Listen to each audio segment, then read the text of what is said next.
हमारा दुर्भाग्य है कि हमें महंगाई भी इंपोर्ट करनी पड़ती है, क्योंकि पूरी दुनिया को महंगाई ने जकड़ के रखा है। लेकिन मेरे प्यारे परिवारजनों, भारत ने महंगाई को नियंत्रित रखने के लिए भरसक प्रयास किए हैं। पिछले कालखंड की तुलना में हमें कुछ सफलता भी मिली है, लेकिन इतने से संतोष नहीं मान सकते। दुनिया से हमारी चीजें अच्छी हैं, इतने बात से हम सोच नहीं सकते। मुझे तो मेरे देशवासियों को महंगाई की बोझ कम से कम हो, इस दिशा में और भी कदम उठाने हैं और हम उस कदम को उठा के रहेंगे। मेरा प्रयास निरंतर जारी रहेगा। मेरे प्यारे परिवारजनों, आज देश अनेक क्षमताओं को लेकर के आगे बढ़ रहा है। देश आधुनिकता की तरफ आगे बढ़ने के लिए काम कर रहा है। आज देश रिन्यूएबल एनर्जी पे काम कर रहा है। आज देश ग्रीन हाइड्रोजन पे काम कर रहा है। देश की स्पेस पे क्षमता बढ़ रही है, तो देश की डीप सी मिशन में भी सफलता के साथ आगे चल रहा है। देश में रेल आधुनिक हो रही है, तो वंदे भारत बुलेट ट्रेन भी आज देश के अंदर काम कर रही है। गांव-गांव पक्की सड़कें बन रही है, तो इलेक्ट्रिक बसें, मेट्रो की रचना भी आज देश में हो रहे हैं। आज गांव-गांव तक इंटरनेट पहुंच रहा है, तो क्वांटम कंप्यूटर के लिए भी देश तय कर रहता है। नैनो यूरिया, नैनो डीएपी, उस पर काम हो रहा है, तो दूसरी तरफ जैविक खेती पर भी हम बल दे रहे हैं। आज किसान उत्पादक संघ एफपीओ का निर्माण हो रहा है, तो हम सेमीकंडक्टर का भी निर्माण करने के लिए चाह रहे हैं। हम दिव्यांग जनों के लिए एक सुगम भारत के निर्माण के लिए काम करते हैं, तो हम पैरालंपिक में भी हिंदुस्तान का तिरंगा झंडा गाड़ने के लिए मेरे दिव्यांग जनों को सामर्थ्यवान बना रहे हैं। हम खिलाड़ियों को स्पेशल ट्रेनिंग दे रहे हैं।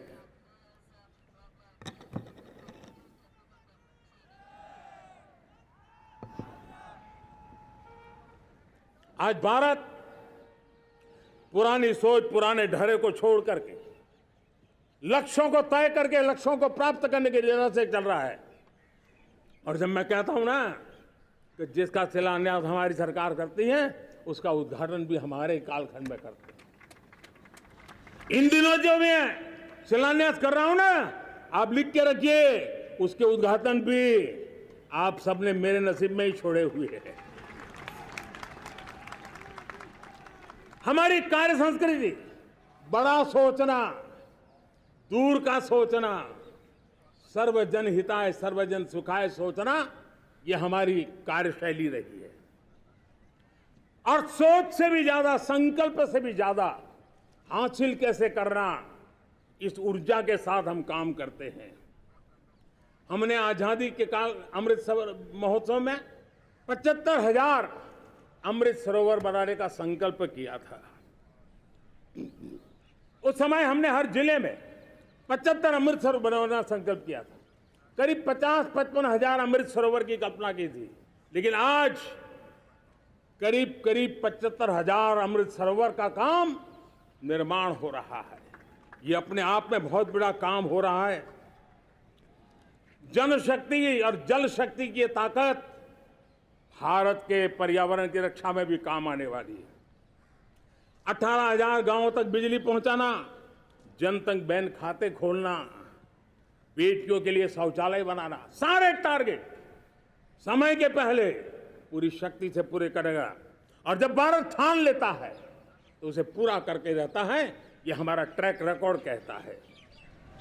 200 करोड़ वैक्सीनेशन का काम, दुनिया हमें जब पूछती है 200 करोड़ सुनती है, उनकी आंखें फट जाती है।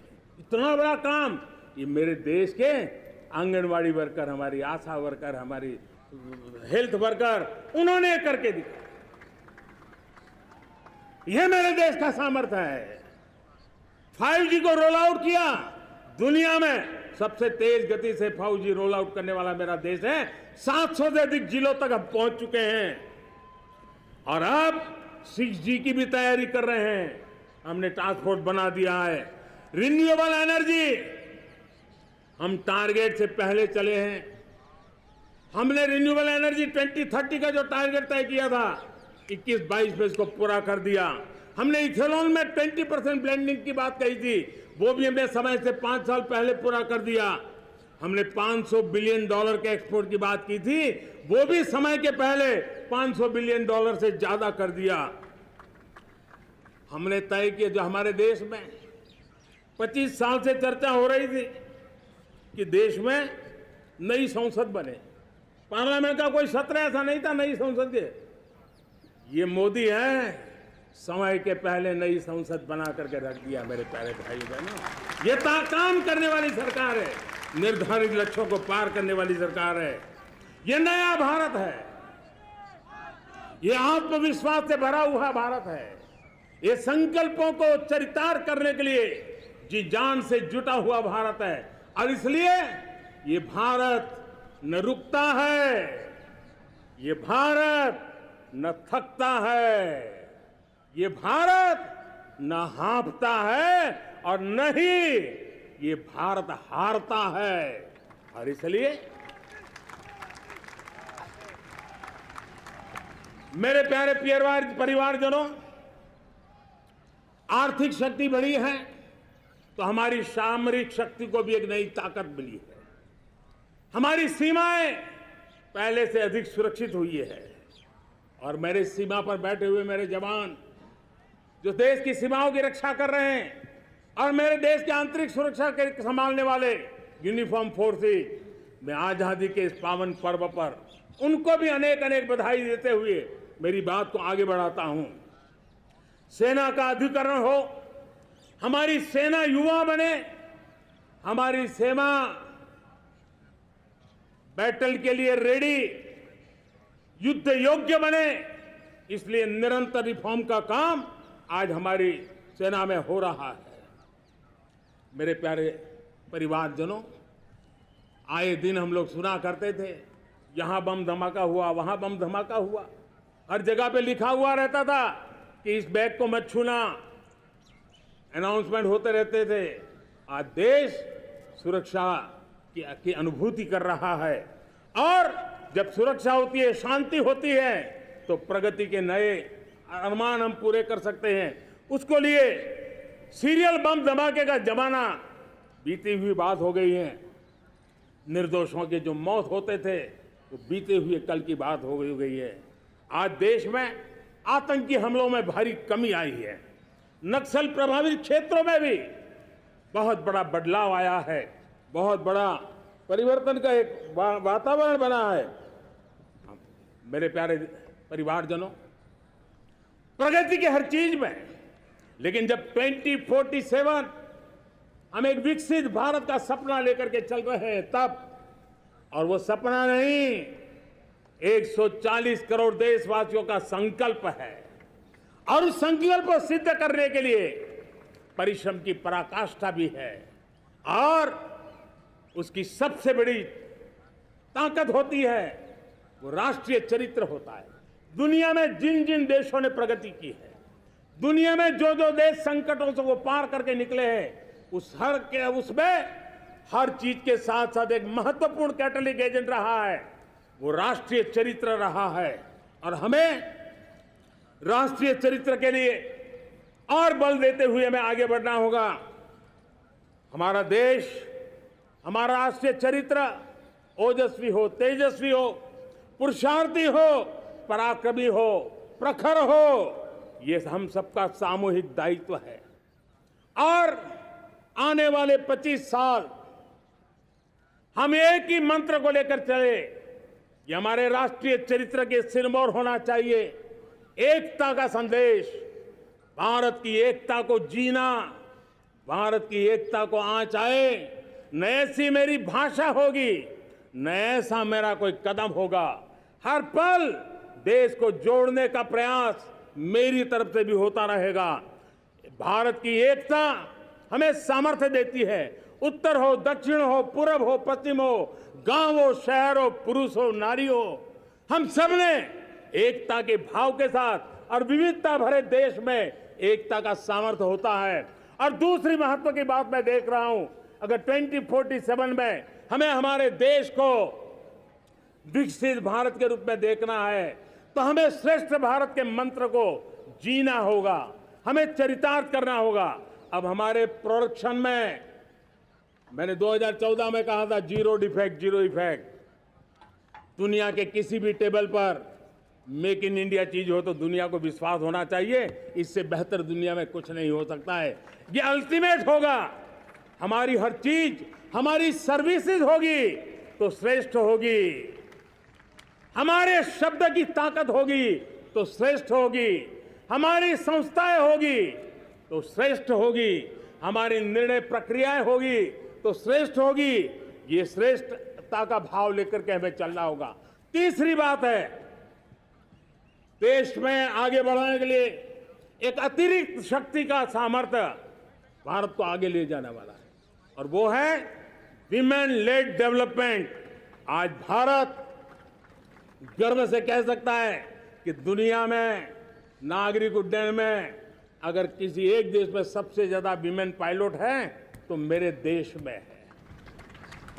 आज चंद्रयान की गति हो, मून मिशन की बात हो, मेरी विमेन साइंटिस्ट उसका नेतृत्व कर रहे हैं।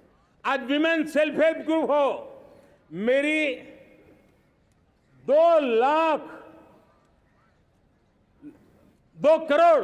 करोड़ लखपति दीदी का लक्ष्य लेकर के आज विमेन सेल्फ हेल्प ग्रुप पे हम काम कर रहे हैं। हम हमारी नारी शक्ति के सामर्थ्य को बढ़ावा देते हुए विमेन लेड डेवलपमेंट के, और जब G20 में मैंने विमेन लेड डेवलपमेंट के विषय को आगे बढ़ाया है तो पूरा G20 समूह इसके महत्व को स्वीकार कर रहा है, और उसके महत्व को स्वीकार कर करके वो उसको बहुत बल दे रहे हैं। उसी प्रकार से भारत विविधताओं से भरा देश है।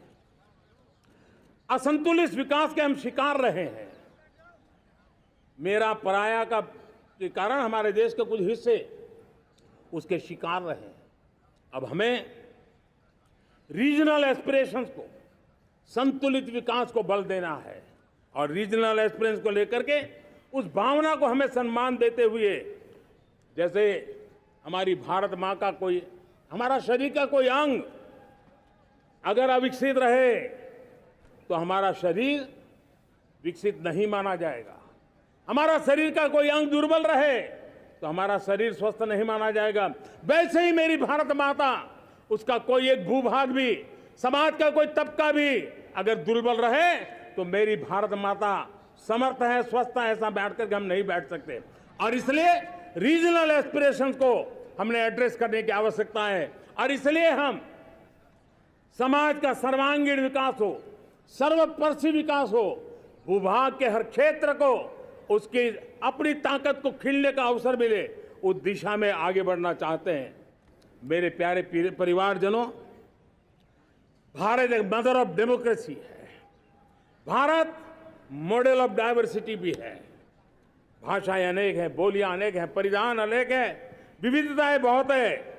हमने उन सारे लोगों को, सारों को आधार पर आगे बढ़ना है। मेरे प्यारे परिवारजनों, देश के जब मैं एकता की बात करता हूं, तब अगर घटना मणिपुर में होती है तो पीड़ा महाराष्ट्र में होती है। अगर बाढ़ आसाम में आती है तो बेचैन केरला हो जाता है। हिंदुस्तान के किसी भी हिस्से में कुछ भी हो, हम एक अंगांगी भाव की अनुभूति करते हैं। मेरे देश की बेटियों पर जुल्म न हो, यह हमारा सामाजिक भी दायित्व है, यह हमारा पारिवारिक दायित्व भी है, और ये देश के नाते हम सबका दायित्व है। आज जब अफगानिस्तान से गुरु ग्रंथ साहब के स्वरूप को लाते हैं तो पूरा देश गौरव की अनुभूति करता है। जब आज दुनिया के किसी देश में कोविड के काल में मेरा कोई सिख भाई लंगर लगाता है, भूखों को खिलाता है, और दुनिया में वाहवाही होती है, तो हिंदुस्तान का सीना चौड़ा हो जाता है।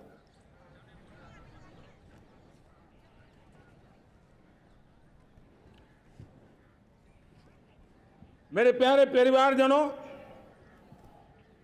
हमारे लिए जब नारी सम्मान की बात करते हैं, मुझे अभी एक देश में दौरा कर रहा था, तो वहाँ एक बहुत ही सीनियर मिनिस्टर, उसने मुझे एक सवाल पूछा। उसने कहा, आपके यहाँ बेटियाँ साइंस और इंजीनियरिंग के विषयों की पढ़ाई करती हैं क्या? उसमें क्या था, मैंने उनको कहा आज मेरे देश में लड़कों से ज्यादा बेटियां आज स्टेम यानी साइंस, टेक्नोलॉजी, इंजीनियरिंग और मैथ्स अधिकतम भाग मेरी बेटियां ले रही, तो उनके लिए अचरज था। ये सामर्थ्य आज हमारे देश का देख रहा है। मेरे प्यारे परिवारजनों, आज 10 करोड़ महिलाएं विमेन सेल्फ हेल्प में जुड़ी हुई है। और विमेन सेल्फ हेल्प ग्रुप के साथ आप गांव में जाएंगे तो आपको बैंक वाली दीदी मिलेगी, आपको आंगनवाड़ी वाली दीदी मिलेगी, आपको दवाई देने वाली दीदी मिलेगी। और अब मेरा सपना है 2 करोड़ लखपति दीदी बनाने का, गांव में 2 करोड़ लखपति दीदी। और इसके लिए एक नया अभिगम भेजा, साइंस और टेक्नोलॉजी। हमारे गांव की महिलाओं का भी सामर्थ्य देखता हूं मैं, और इसलिए हम एक नई योजना सोच रहे हैं कि हमारे एग्रीकल्चर सेक्टर में टेक्नोलॉजी आए, एग्रीटेक को बल मिले। इसलिए विमेन सेल्फ हेल्प ग्रुप की बहनों को हम ट्रेनिंग देंगे, ड्रोन चलाने की, ड्रोन रिपेयरिंग की हम ट्रेनिंग देंगे। और हजारों ऐसे विमेन सेल्फ हेल्प ग्रुप को भारत सरकार ड्रोन देगी, ट्रेनिंग देगी, और हमारे एग्रीकल्चर के काम में ड्रोन की सेवाएं उपलब्ध हो। इसके लिए हम शुरुआत करेंगे। प्रारंभ हम 15,000 विमेन सेल्फ हेल्प ग्रुप के द्वारा ये ड्रोन की उड़ान का हम आरंभ कर रहे हैं। मुझे विश्वास है कि इसके कारण हमारे परिवारजनों का, मेरे प्यारे परिवारजनों, आज देश आधुनिकता की तरफ बढ़ रहा है। हाईवे हो, रेलवे हो, एयरवे हो, आईवेज हो, इंफॉर्मेशन वेज, वाटरवेज हो, कोई क्षेत्र ऐसा नहीं है जिस क्षेत्र को आगे बढ़ाने की दिशा में आज देश काम न करता हो। पिछले 9 वर्ष में तटीय क्षेत्रों में हमने, आदिवासी क्षेत्र में, हमारे पहाड़ी क्षेत्र में विकास को बहुत बढ़ दिया है। हमने पर्वतमाला, भारतमाला ऐसी योजनाओं के द्वारा समाज के उस वर्ग को हमने बल दिया है। हमने गैस की पाइपलाइन से हमारे पूर्वी भारत को जोड़ने का काम किया है। हमने अस्पतालों की संख्या बढ़ाई है, हमने डॉक्टर की सीटें बढ़ाई हैं ताकि हमारे बच्चे डॉक्टर बनने का सपना पूरा कर सके। हमने मातृभाषा में पढ़ाने पर बल दिया है, अब मातृभाषा में वो पढ़ाई कर सके उस दिशा में। और मैं भारत के सुप्रीम कोर्ट का भी धन्यवाद करता हूं कि भारत की सुप्रीम कोर्ट ने कहा है कि आप जो जजमेंट देंगे उसका जो ऑपरेटिव पार्ट होगा वो जो अदालत में आया है उसकी भाषा में उसको उपलब्ध होगा। मातृभाषा का महात्म्य आज बढ़ रहा है। मेरे प्यारे भाई परिवारजनों, आज तक हमारे देश के जो बॉर्डर विलेज हैं, हमने वाइब्रेंट बॉर्डर विलेज का एक कार्यक्रम शुरू किया है। और वाइब्रेंट बॉर्डर विलेज अब तक इसके लिए कहा जाता था देश के आखिरी गांव। हमने उस पूरी सोच को बदला है, वो देश का आखिरी गांव नहीं है। सीमा पर जो नजर आ रहा है वो मेरे देश का पहला गांव है। अगर सूरज उगता है पूरब में तो उस तरफ के गांव में पहली सूरज की किरण आती है। अगर सूरज ढलता है तो इस तरफ के गांव में आखिरी किरण उसका लाभ मिलता है। ये मेरे पहले गांव है और मुझे खुशी है कि आज मेरे इस कार्यक्रम के विशेष मेहमान, ये जो पहले गांव है, सीमावर्ती गांव है, उसके 600 प्रधान आज